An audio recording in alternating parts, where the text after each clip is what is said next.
screaming. Yeah. Okay. So welcome everyone.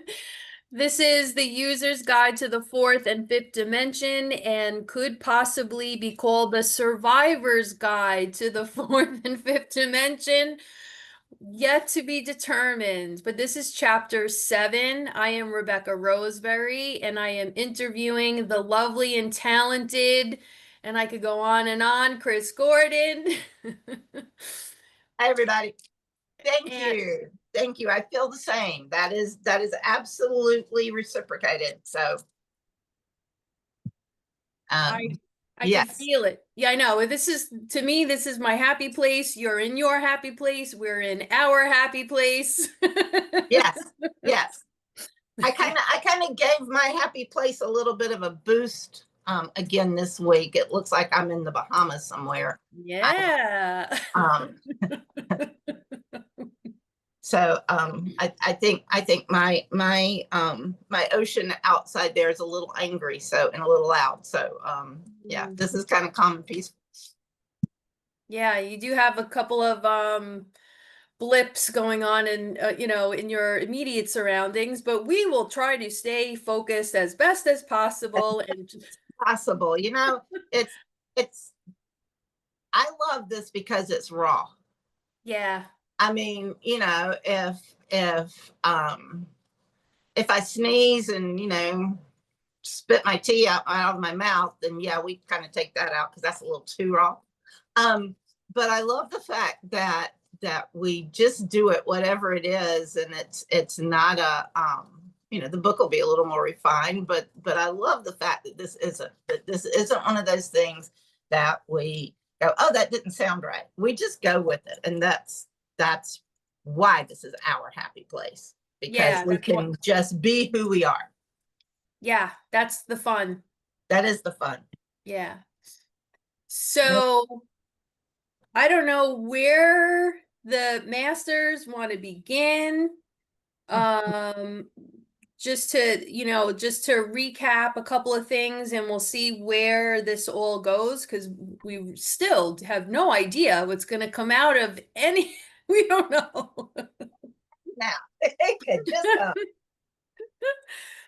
So if you've been listening to the first 6 chapters, there were a couple of topics that we haven't really we haven't gotten into yet. So one of them we touched upon special needs. Another one that we still want to touch upon at some point is are the chakras. And then lastly, in chapter 6, we ended with a comment that stuck with me for, since it was recorded, which is that our souls are starving. And that got my attention.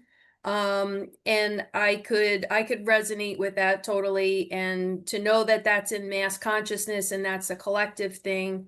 I'd love for you to expand on that if that's what the masters want to talk about. So yeah, I find that it will definitely be what they want, because um I know exactly what they mean, but when I think back, I'm like, wow, did they say that? That's really cool.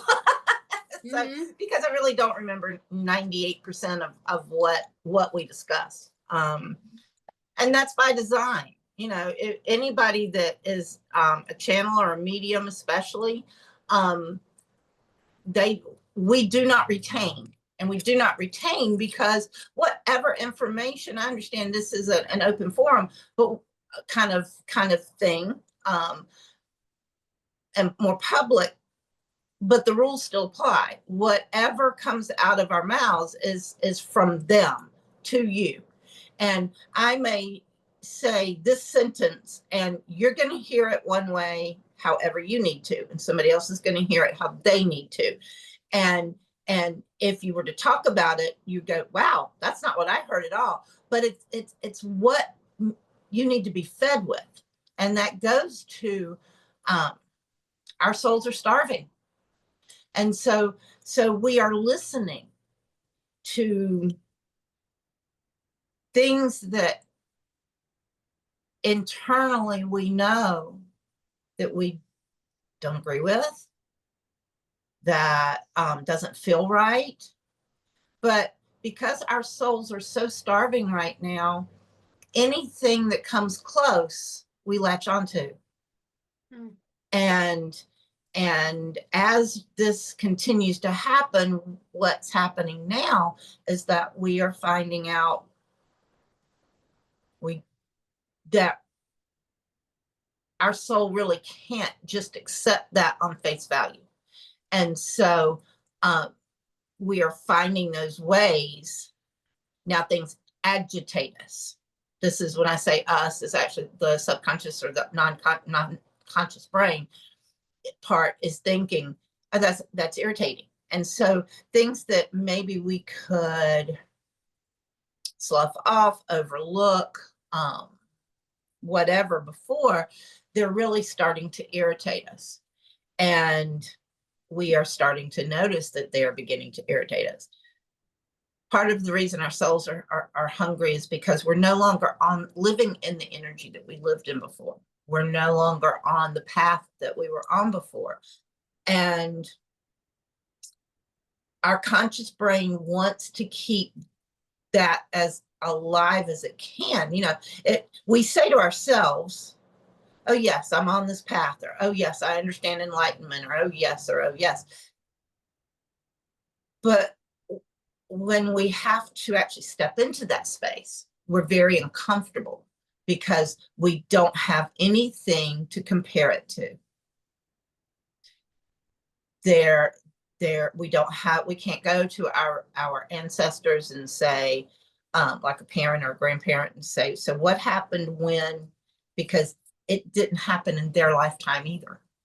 And so there's nothing for us to rely on except for those individuals that I've been calling throughout this series our modern day prophets. And they've kind of laid it out for us. Yes, the universe has a blueprint. And your mediums and your psychics and your empaths and your channelers are there to help you start maneuvering through that blueprint. But the real prophets were the people that came before us that wrote these wonderful, we call them science fiction or whatever type of stories, cartoons, books, songs that talk about what it's going to be like in the future. And and everybody goes, well, the only one I can think of is The Age of Aquarius by the Fifth Dimension. Well, yes, that's definitely one, and not by accident or by coincidence. That was by design. But we also have Let It Be. And most of these that I'm getting ready to say are the Beatles, and the Beatles didn't have cornered the market on these types of songs. They're just the ones that I heard this morning, and they're just popping in my head. Imagine. And I remember in certain parts of the country when that song first came out, lots of people were up in arms. What do you mean there's no heaven? They missed the word imagine completely. They missed the phrase of no hell below us, above us only sky. They missed all of that. They missed the concept of peace, where none of these things were separated and all of these things were unified. So there's I was given a homework assignment, and I've shared it with one of my clients, and it was to, as you go through your day, as you listen to your playlist, the radio in the car, wherever you get your music, as you listen to those songs, listen to the messages in those songs. Not every song had a message. We didn't have prophets falling over each other, but we did have people who had vision. Some people prefer to call them visionaries. Visionaries is the same thing. Perfect. They had a vision and they had a vision in the 50s, 60s, 70s, and 80s. And they brought those visions to life. Now, in the 90s and 2000s, a lot of those visions have been expanded on. I mean, you know, there's how many Star Wars, there's how many any other good versus evil kind of concept. And then there were the ones that were genuine. So we had the good versus evil concept, and then we had the actual messages, the actual blueprints, the actual words that were going to mean something to us in the future, and the future is happening now. So when we hear a song like Let It Be, how often do we say that? Just be. Just be. Let it be. Being.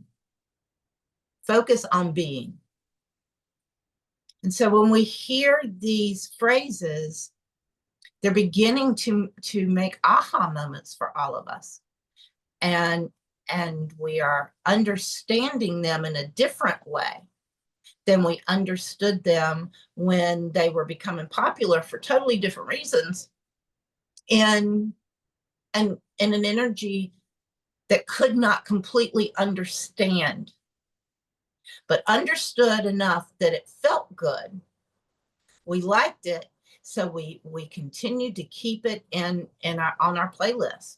We continue to if we're think of all of the cover bands out there that are continuing to do. If you look at cover bands and all the ones that are from the 60s and the 70s, it's because that's where the messages are. And when we can find those day-to-day glimmers that come up, that's part of how we begin to feed the soul. We find those things that we don't understand why, but they make us feel better. Mm-hmm. They have a resonance that goes through our body. We turn the radio up higher when a song comes on, or we stay up an extra hour if we know that that there's going to be a Star Wars movie that it has a lot of Yoda and Obi-Wan and that message in it. We'll stay up later at night, even on a school night, because those are the things that our soul is using to bring awareness to how hungry we are, how hungry the whole entire world is to go back. Because we've said before, and it's worth saying again, we are simply remembering. Nothing in this is new. You wake up, you have an enlightenment. Took us a little while to figure out, oh wow, we are remembering. And it's one of the reasons why words are so important, and words very soon are going to start really changing. The words will be basically the same. How we use them, when we use them, if we use them at all, those are the things that will change. But right now, we are just beginning to understand words a little differently. And so that's the beginning of that. And all of this comes to a place of becoming telepathic in the future. You cannot be telepathic if I use a word and you use a word and we are thinking of two different things. So we have not only different languages, but within those languages, we would probably be fine if we didn't have so many different meanings of so many different words. And so I watch a lot of British and Australian, New Zealand type television shows in my downtime. And that's a really good place to kind of start if you aren't really sure what I'm talking about, because they have words, and sometimes I have to go, okay, wait a minute. I know that means something different to them than it does for me. The boot, trunk of a car. Okay, well, a boot for me is something I put on my feet.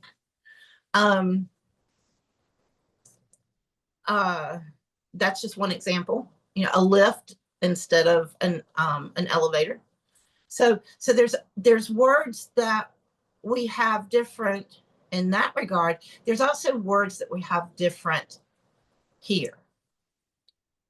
And so we know that part of that is, or anywhere here is for you, wherever you are. It can be a cultural difference. It can be a regional difference. I got in trouble until I realized that hooking up didn't mean the same thing these days that it meant when I was a teenager. Okay. My nieces and nephews were appalled. So thinking of what Aunt Chris was getting into now. So and I still have to stop because it meant something different, and it pops out of my mouth every now and then. I could go, oh, sorry, not what I mean. Doesn't matter that we're using it. What matters is that we realize it, because realizing that, oh, that's creating a communication gap. And we have to learn how to be. When I say learn, that's not like you've got to learn this. It's learning as in incorporating it into our day-to-day. So as we do that, and most of this learning is coming from self, not from somebody else teaching us. So as we recalibrate that, relearn that into our system, and we release other words that no longer really carry the appropriate weight that they had in that third dimension. That also helps feed our soul, because the soul is starving because it's causing friction. It's not it's not a smooth, harmonious pattern. It's causing friction within ourselves internally.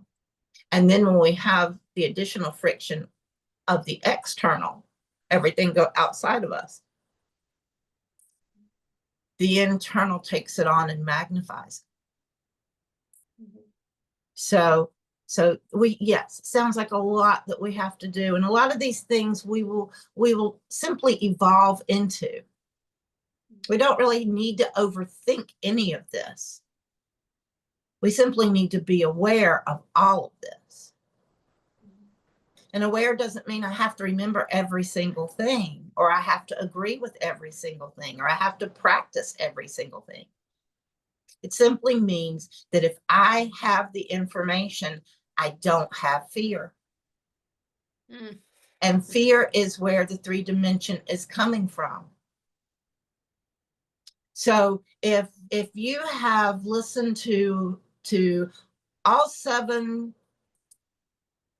of these chapters, and you've only come away with one thing that resonates with you, that is one thing that resonates with you, or that you are actually focused on. But the beautiful part is there's 100 other things that as you continue your journey, you'll have your aha moments of, oh, wait a minute. And you may not remember where you heard it, and that's okay. This isn't about, oh, I heard that from. It's feeling comfortable and not going, oh, what are they talking about? What do they mean? That's weird. I've never heard that before. Now we have this information that we can have recall with. And it takes away the fear. And taking away the fear is what all of these chapters is about. Because there's no reason to fear if we simply let it be. 90% of everything that we will be experiencing will be done by the universe. The ascended masters, my masters, the spirit guides, the angels, Buddha, every single entity you can think of that is in that realm, your ancestors, everyone will come to our assistance. And the more we let it be, the more room we create for them to come in and carry us through this.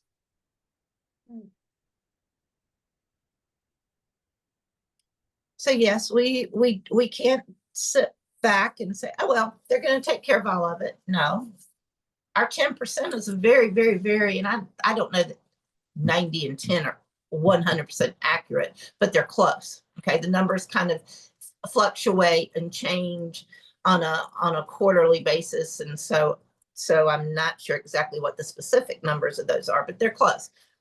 And that 10% that we have, that's our part, is extremely important. And so we need to do our part. We need to pay attention. We need to listen. That's our biggest message today, is listening. So where are we getting, just remind me, where are we getting the 10% from? So there are people out there that study measurements of energy. There's like Schumann resonance, and NOAA has some studies, as in NOAA. You can find some numbers through, I think even NASA every now and then has a number they throw out. But most of this is quantum studies. Anyone that is the think tanks, the quantum physics and the quantum mechanics and the quantum sciences, they have think tanks and mathematical think tanks that, mathematicians come up with these numbers, and all of these people create these numbers, and that's where I go to get them. And usually I don't even go anywhere. Usually when I'm in class, the class I'm taking, they're given to us. So sometimes a university will do a study. So it comes from all over, which I think is wonderful, because what I suggest is, if you want to go on the internet and look for these numbers, I think that's a fabulous thing, except the internet right now on all kinds of levels is tending with some AI stuff until some of that gets adjusted, not being as totally accurate. So I say go to 3 to 5 places, 3 to 5 different reputable places to look. And when you find things that start matching, then you know that these are probably very legitimate sources to get this kind of information. But the 10% is our, what are we describing that as? Our conscious heart? In this, our agreement to come here in this time, in this lifetime, right now. Yeah. To help all humanity move forward. Okay. Toward a kinder, gentler, happier, more abundant, more productive, more joyous, more harmonious life. So as a collective universe, or if we want to just bring it down to our world, this is not something that only enlightened people are doing, or something that only Americans are doing, or only the earth is doing. This is universal. It's also global. So these things are happening all over our globe. And we have everything. We have all kinds of groups. I was looking for, and they're not giving me another word other than groups, so we'll use it. There's many, many groups of of individuals, and some are studying those statistics that we just talked about, and some are studying the frequencies of things. Some are studying the planet and the way the planet, because she is also, it's not simply a human thing. Planets and stars, anything that is a living, breathing thing in this universe is going through this evolution. Yeah. So Gaia herself is changing. The planets are moving. The planets are doing things that they've never done before. The sun is doing things it's never done before. Planets are visible here and then not visible here. The moon all of a sudden is coming up over here instead of over here. Everything is shifting and trying to find its place. And we are a small speck in that whole evolution. Yeah. But like every other speck in the evolution. So I like to put it this way. I'm only a drop of water in the ocean. I am the ocean. So if every drop of water wasn't involved, there would be no ocean. It's the same thing. If every living being is not involved in this in some way, and that doesn't mean everybody has to be focused on exactly the same thing. But if we're not involved, then we're taking away from the ocean or from the evolution, whichever, you know. So some people are supposed to be creating chaos. Wow. Because without their chaos, how would we ever know what to do? Or what not to do. Or what not to do. So we, and someone asked me, they said, well, why are we not, I think I've mentioned this before, why are we not getting a list of things to do? And not doing is the thing they want us to do.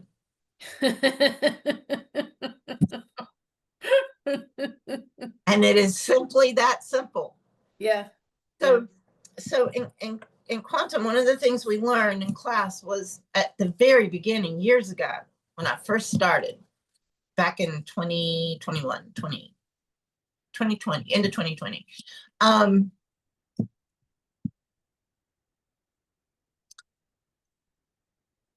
They taught us how to tell if we were in 3-dimension or 4th dimension. And it's very simple. If you are in 3-dimensional energy, you are reactionary. Something happens, you have that for every action, there is an equal blah, blah, blah, blah, blah. Okay, you have that. In 3-dimension, that is a very, very, very, very, very, very accurate statement. 4th dimension, you're still doing an action, but you're not being actionary. Okay, and so you take a breath, you pause, and then you find your center with a reply or a response, knowing that sometimes a reply or a response is simply doing nothing or saying no. Yeah. So when we hear individuals say, turn off your TVs, and we're like, no, we need to be informed, we need to be proactive. They're speaking from that 4th dimensional reply response. Do nothing. Turn around, go sit outside. Go water your plants. Go have tea with your friends. Because people, and so I understand. But if we don't do, the question is, if we don't do that, and so before they go any further, the reply or response is, we aren't feeding it if we don't do that. There are other things we can turn around. We don't have to ignore it. It's never been about ignoring anything. Doing nothing means I'm not going to engage in this energy right here. It never tells me I can't go and create an opposite energy over here to counterbalance that. But before I have the ability to do that, I need to stop and break the cycle. And the breaking the cycle is the doing nothing. Once the cycle has been broken of reactionary, then I can come over here and create something totally new and different. But the first step is to stop. Then I can go into the mode of doing or going or moving forward. So there was something that I was thinking, like in that scenario of turning the TV off, don't feed it. I get it. But using that that Christ consciousness as an example, if you could turn on the TV and witness it without any reaction, like in the stillness of it, that would be beneficial. That would Yes. actually be very beneficial. Very beneficial. Now that I'm saying it out loud. We simply, as a collective, Yeah. we simply haven't approached that part of it where we can sit and watch those things happen without having an emotion. Right. Right. So as long as we have the emotion and we react to it, and I can have an emotion, I can sit and watch. I can watch National Geographic and see that it's time for the lion to eat. I don't have to watch the lion eat, and I can say, "Oh, poor little bunny rabbit," or whatever. But I'm not getting all bent out of shape because I understand that yeah, I don't have to. I'm not getting all happy and yay, and I don't have to. I can feel for the weaker of the two, okay? Because I understand that's quantum entanglement, that's nature, that's the circle of life, that's in any tagline you want to put there, that is how things are. And whether we are the lion or whether we are the rabbit. And so one of my favorite stories is it's a Native American story about, and I'll try to make it real short, but there's the fish who swim in the lake, and there's the eagle, and the eagle starts spinning around, and the fish see the shadow of the eagle, and so they swim away except for this one fish, and this one fish starts swimming, and the fish is swimming in one direction and the eagle in another, until one of them or both of them flip and change, and now for the last part they're swimming together in unison. And just as the eagle goes down and puts its talons out, the fish literally jumps up out of the water and into the eagle's grasp. That's a good example of quantum entanglement. Yes. Yes. And so the whole entire school of fish did not need to sacrifice itself. But the one that knew it was its time to sacrifice broke away and did the sacrifice. The other fish didn't come after it. Nobody tried to. It allowed, because nature knows that there is a time and a place for everything. And as humans, we want to control that. Yes. And we can look back at our track record, the human track record. It's never worked before, and it will not ever work in the future. So that desire for control, why, why would we have that in us so we could be broken down and like it just goes back to the purpose of, my favorite question, WTF? Like, it's being human is so comical and wonderful, but like it's like everything, and I don't know, it's got every flavor in the book. So, so because we are all yin and yang, Yeah. a light, a dark, you can keep going. That is the counterpart to free will. Mm-hmm. To have free will, that's the lighter side of that, and the denser side of that is, but I want to control it. That free will means that I can control something. Free will means that I have choices and I get to make those choices, and then after that, choices made. Yeah. Where we want to do it is we make the choice, and then the choice doesn't fit in exactly to what our expectations are, and we say, oh, well, then I'll tweak my choice. Mhm. It's not a smorgasbord. It's a limited menu when it comes to choices. Yeah. And we try to take those choices, usually two. Sometimes we have three to choose from, but it's usually two. And we don't particularly want to do this, but we don't particularly want to do this. And so we try to create something in the middle. And all that does is it creates a disturbance in the balance.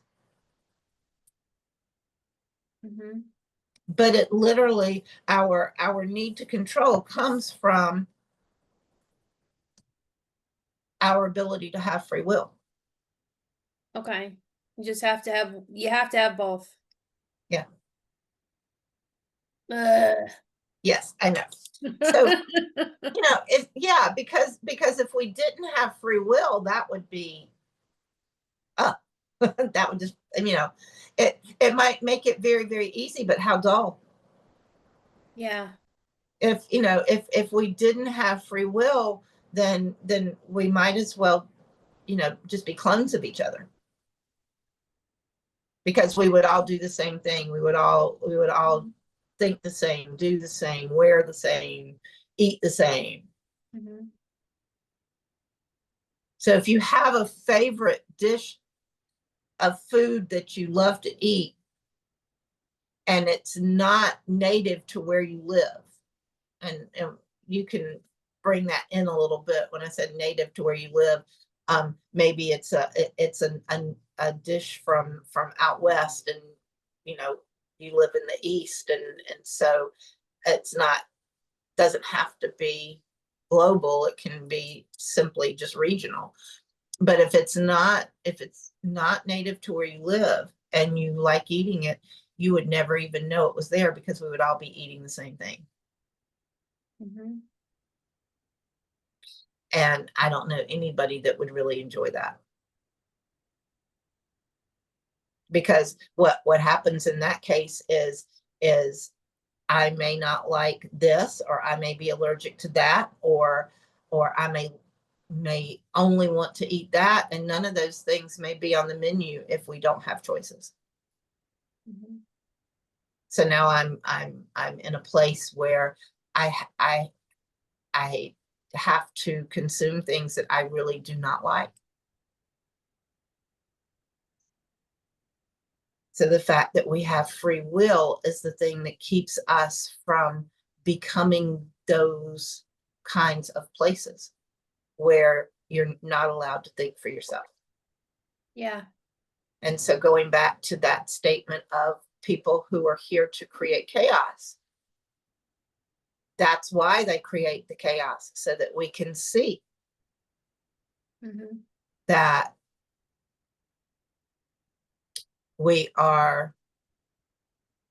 that is not where we as humans want to vibrate. That is not where we want our frequency to be.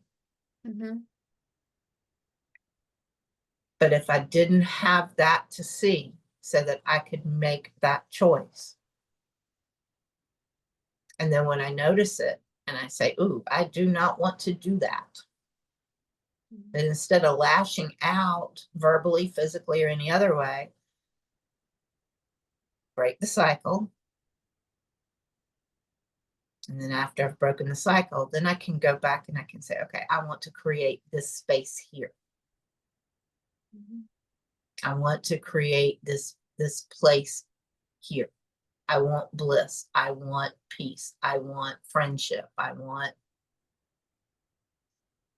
sometimes there's already places that are being created before you get there, and that's okay. You're not lagging behind. You simply jump in, because there is not a hierarchy in that space. So all are not clones, but all are on an equal status. Some are in different dimensions of that, or different frequencies of that, but everybody is equal, and everybody has their own role to play. So I'm doing my part, and I can do it well, and you can come in and do your part, and then you and I go a little further, and we're coming into somebody else's that's doing theirs well, and we jump in, and those energies come together and create an even better energy. And then those energies come together and create an even higher frequency. And it simply is like a blooming flower. It simply just does that.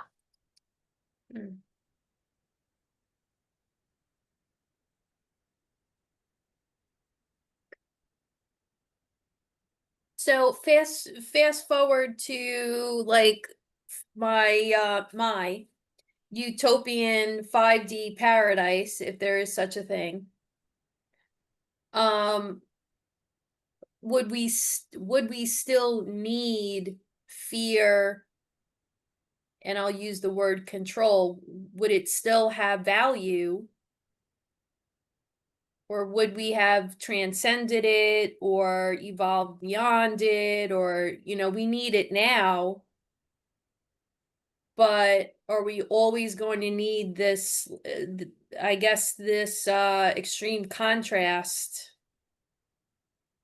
Like, I don't know, like, or another way of saying is, what are we evolving to? Again, it's an excellent question.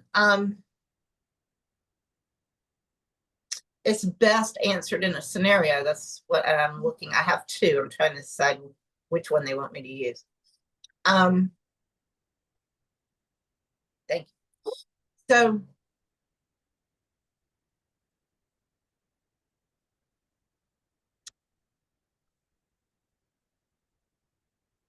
thank you.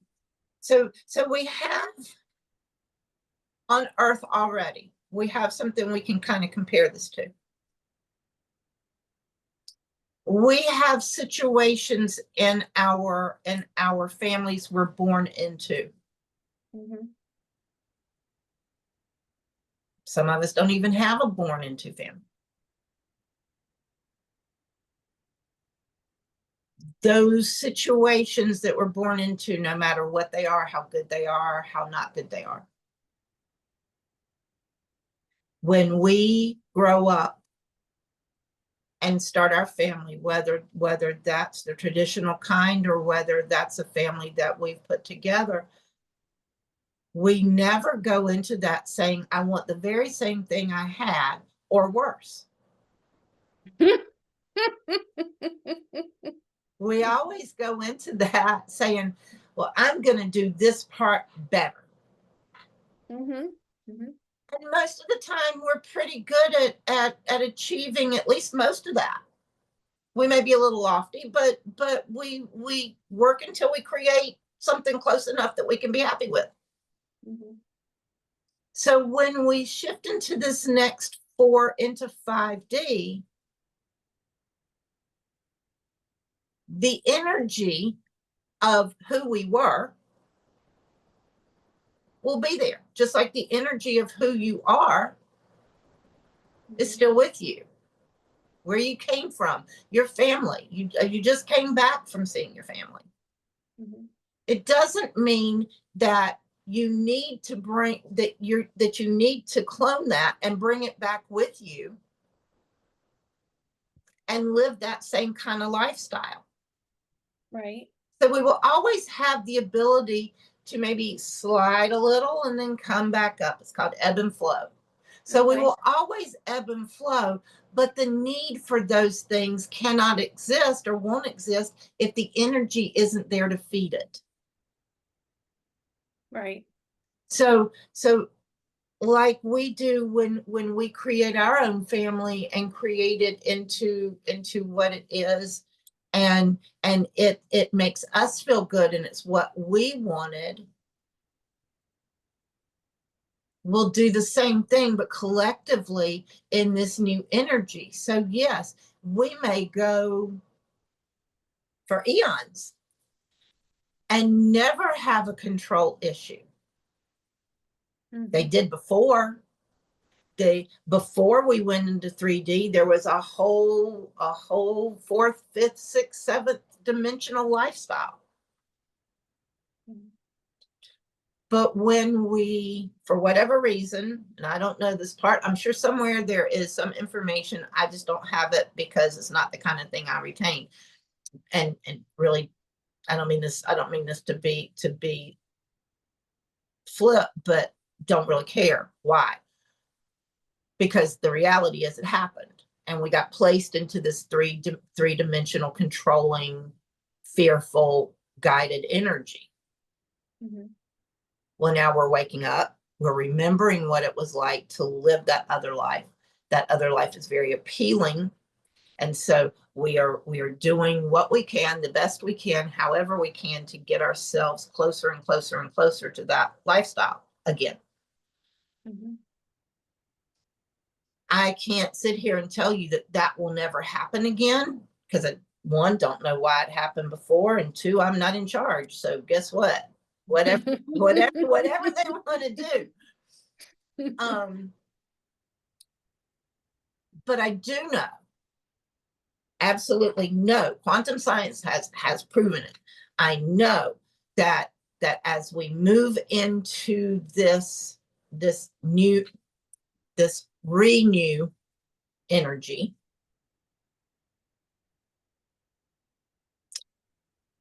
the less we pay attention to this over here, the less we have need for the things we are allowing to disturb us over here. Mhm. So the less I feed it. So someone said, well, if you don't watch TV, how do you not know what's going on? And I'm like, but I do know what's going on. I may not know the very second everybody else finds out. I may not hear about it. Sometimes it might be 3 or 4 days. Sometimes it might be 5 seconds after it happens. I know what is important. Mhm. I bring it in. I can then I get to choose what I do with that information and how I respond to that reaction. Sometimes that's investigating, and sometimes that's simply saying, well, I'm not going to feed it, so I'm not going to get into it. Depends on where it is on my personal anxiety scale, for lack of a Mhm. better word. That's not a real term, but anyway. Mhm. If it's something that I know is going to cause me anxiety, I just simply do not need to, because especially if there's nothing I can do to change it Right. with an immediate something. If I can't put a lid on it and make it go away, Mhm. then there's no reason for me to start having these anxious moments about it. That's allowing their fear to enter my space. And the only way that can happen is if I allow it. You know, there's an old saying, someone can only own your power if you give it away. Yeah. Well, this is the same thing. It's a little different spin on it, but it's the same thing. If I don't feed it, that's one less frequency that it has to feed off of. And we know that energy itself is not being regenerated. So the only way it can continue to live is if I feed it. Now, me feeding it alone, is that going to do anything? No. But if I feed it with 275 million other people, yes. So let's swing back, just because it's on the tip of my tongue here. We started with a starving soul, and I think this will feed right back and loop into where we started and where we're going to end this conversation. I don't know how, but when you're talking about feeding, and I'm thinking about, we started with starving. I think we could bring them together. Yes. So I don't know, how do you want to speak to that?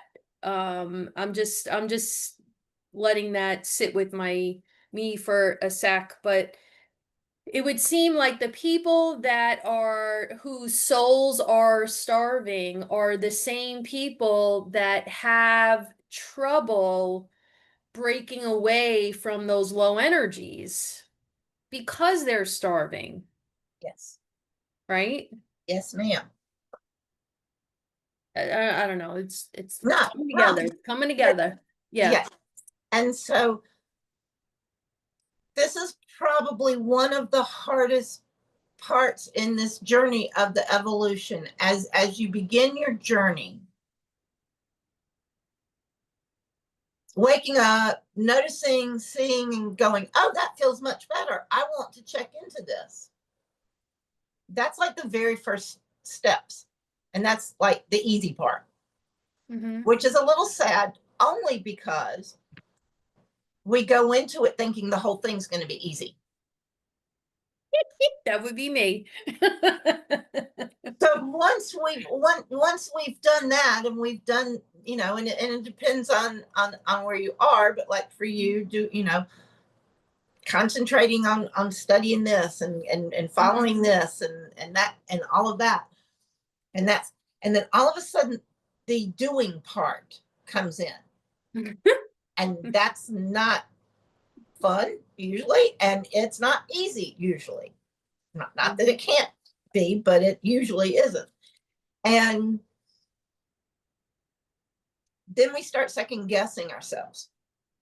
So this is how it works for me. And I'm sure there's a formula for almost everything, but I don't really have a formula, but I have my formula. So I'll just share it. So I look at it this way. To feed my soul and where it wants to go,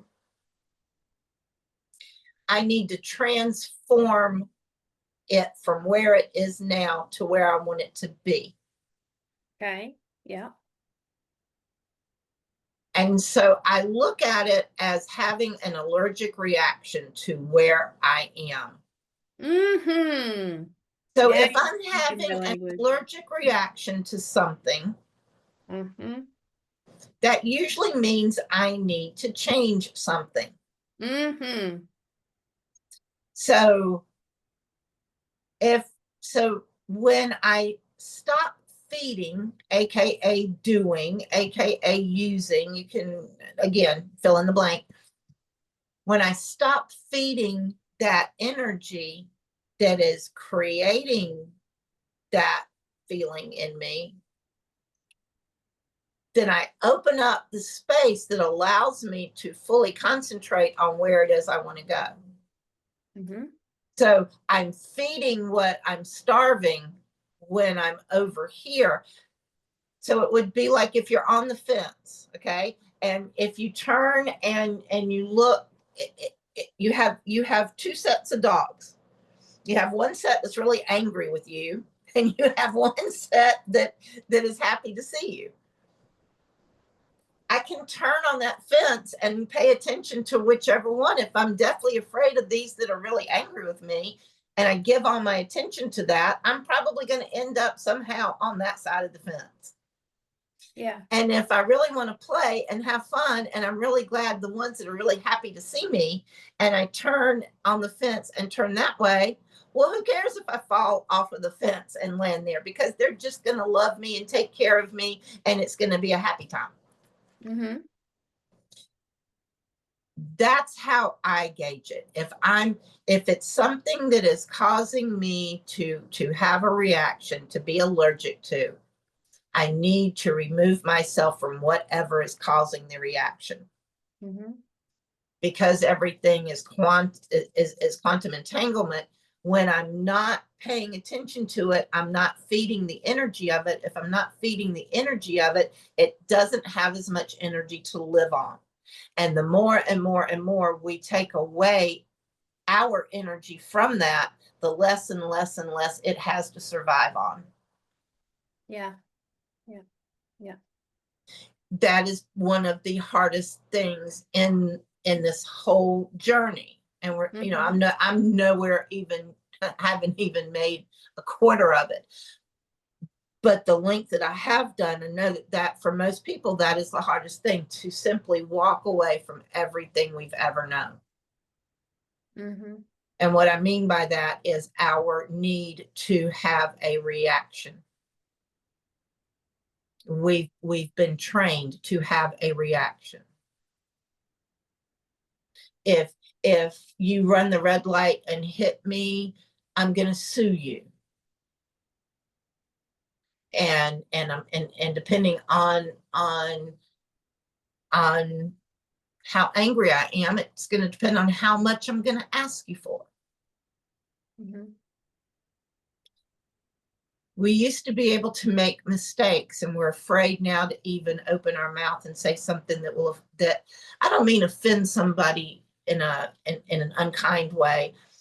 I mean, I'm talking about totally different kind of offending someone in a non-personal way. Mm-hmm. And they're two different things. Mm-hmm. One is a totally different topic for a totally different other conversation. But this particular offense is, I'm afraid to tell you that I know you really like jazz music, but I don't.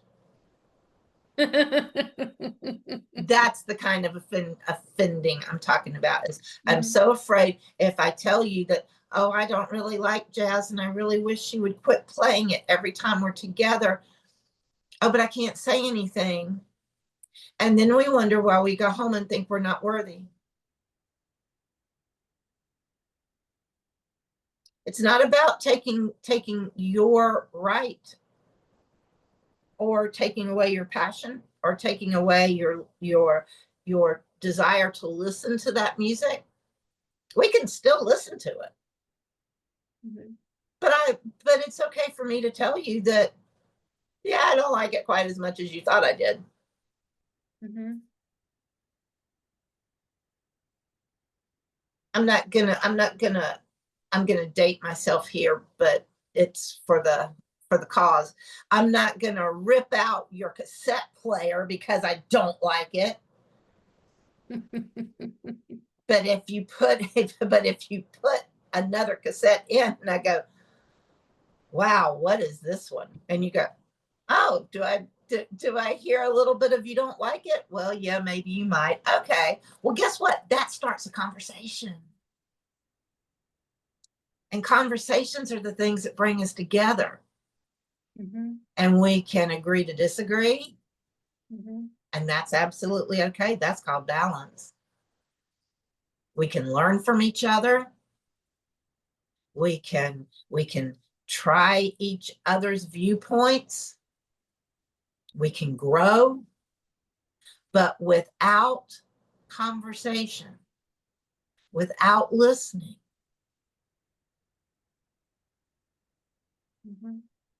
without giving the other person's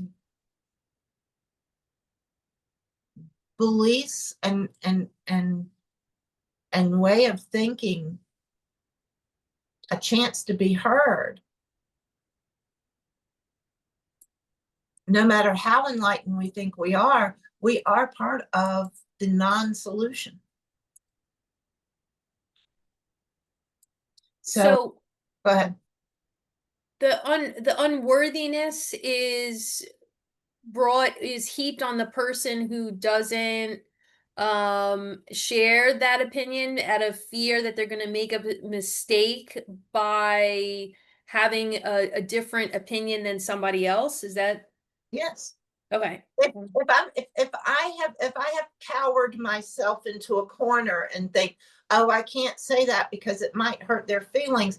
If I'm talking about something personal, that is a totally different conversation. But if I'm talking about something like, oh, I have to eat this liver that she fixed because she fixed it, and I can't tell her that when I get home I'm allergic to liver, and I just can't because I don't want to hurt her feelings. I'm talking about the out of balance part of it. There's a very balanced part that is absolute, and that is not the part I'm talking about. This is the part that we have embellished, that says, and I was with some friends. We missed you last night, by the way, at Energy Workers. Oh, thank you. we were at Energy Workers last night. It's a group that we have here, and this actually came up. Someone, I wish I could remember the actual conversation, and I can't. I apologize. But one person was saying why they chose not to do something. And the question from the person across the room was, is that because you don't feel worthy to do that? And that's kind of what this question is. Is I have a voice and I'm allowed to use it. Am I allowed to scream and shout? And am I allowed to tell you that you're just an idiot? No. I can, because I have free will, but it's not one of the preferred choices. But I also am absolutely valid in saying my opinion on something. Because if I don't give my opinion and you don't give your opinion, and Timothy doesn't give his opinion, then there is no more learning. There's no more growth. And unfortunately, the third dimension energy in all of us says, if I change, or if I see something from your point of view, then in the back of my brain, where I'm not even conscious of this thought, it's screaming at me going, that makes you wrong. You can't be wrong. You have to be right. You can't be wrong. And it begins the spin where it's almost out of control. And it talks and talks and talks until we become, no, line in the sand. Maybe, simply maybe,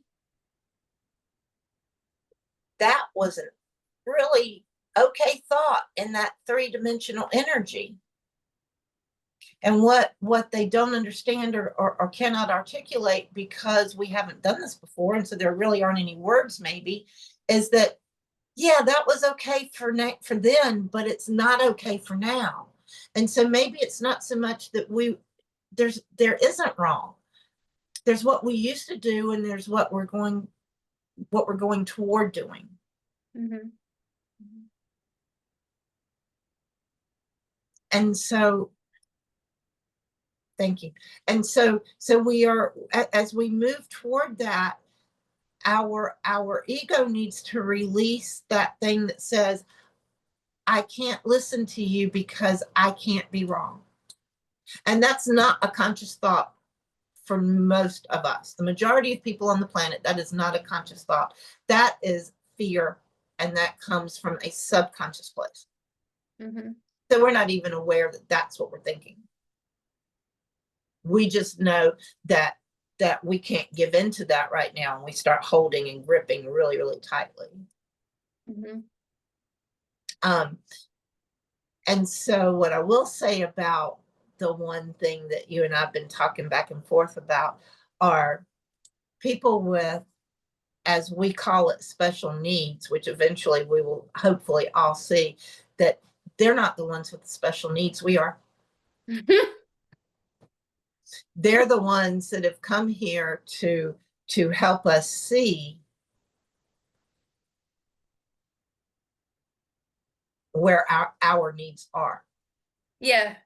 Yeah, it's a flip. It's a huge flip. So where they may be challenged in our earthly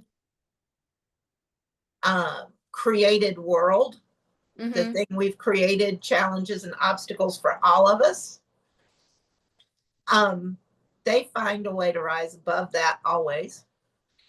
And then they sit back and quietly teach us all kinds of wonderful lessons.